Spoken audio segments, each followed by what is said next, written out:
আমরা চেষ্টা করি সর্বোচ্চ আমরা ফেয়ারলি ইলেকশন করার। যেই ভোটটা সম্পর্কে বললেন একটু উত্তরটা দিয়ে দিই।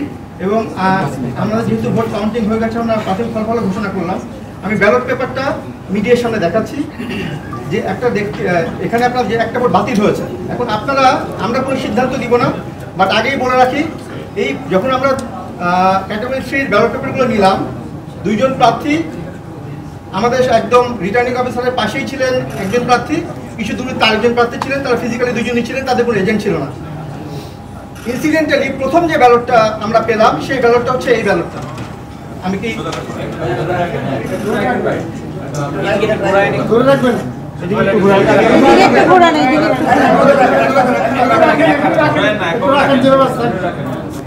সব দিকে একটু ঘোরাবেন? হ্যাঁ, এদিকে একটু ঘোরাবেন ভাইয়া। বাতিল হয়েছে আমরা কিন্তু বঞ্চিত। আপনারা একটু আমি বলছি আপনি একটু দেখেন, যারা যিনি কোশ্চেন করছেন তাদের সবাইকে বলছি যে আপনি একটু ভোটটা দেখেন। আপনার ভোটটা দেখতে পাচ্ছেন যে উনি একজন প্রার্থীকে ভোট দিয়েছেন, নাম বললাম না, উনি দেওয়ার কথা ছিল ঠিক, বাট সাইন করেছেন, ঠিকও দিয়েছেন, সাইন করেছেন।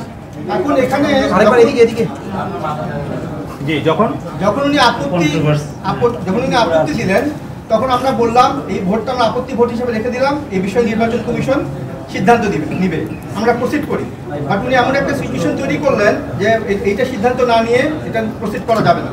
তারপরে এটা নির্বাচন কমিশনের কাছে গেল এবং অ্যাকর্ডিংলি নির্বাচন আপনারা দেখতে পাচ্ছেন।